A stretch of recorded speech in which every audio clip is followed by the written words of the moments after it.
আজকে আমি চিলি পনির করব, তাই একটুখানি পনিরটাকে মেখে নিচ্ছি। একটু গোলমরিচ এটা দিয়ে দিলাম, আর দিয়ে দিচ্ছি হালকা একটু হলুদ, কালার এসে যাবে সুন্দর। একটু কাশ্মীরি লঙ্কাটা একটু বেশি দিচ্ছি। এবার দেবো কর্নফ্লাওয়ারটা দিয়ে দেবো 2 চামচ,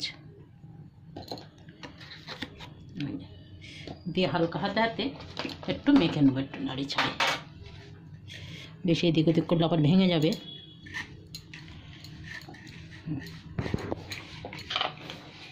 মেন জিনিসটাই দিইনি, নুন দিতেই ভুলে গেছিলাম, নুনটা দিয়ে দিলাম। এবার দিয়ে একটু মেখে নিলাম ভালো করে। তেলটা গরম হয়ে গেছে, এবার আমি ভেজে নেবো একটু একটু দিয়ে।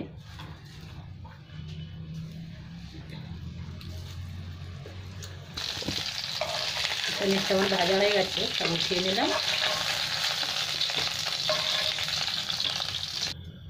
পনির ভাজা তেলটার মধ্যে আমি রসুনটা দিয়ে দিলাম। এবার রসুনগুলো একটু লাল লাল করে ভেজে নেবো, সাথে একটা কাঁচা লঙ্কাও দিয়ে দিলাম।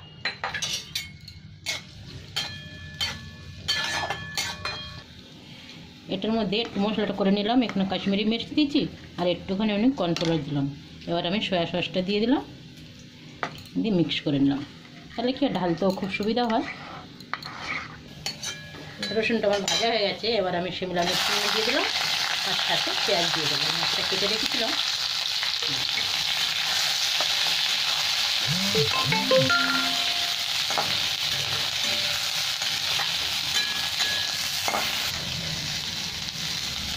এবার আমি দিয়ে দিলাম।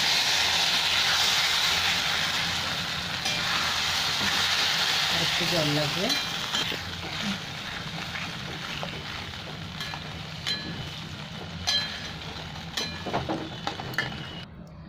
এখানে আমি পনিরগুলো দিয়ে দিলাম। এবার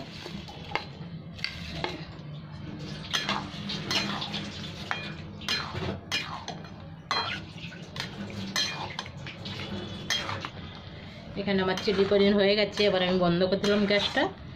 এরকম থাকবে গ্রেভিটা।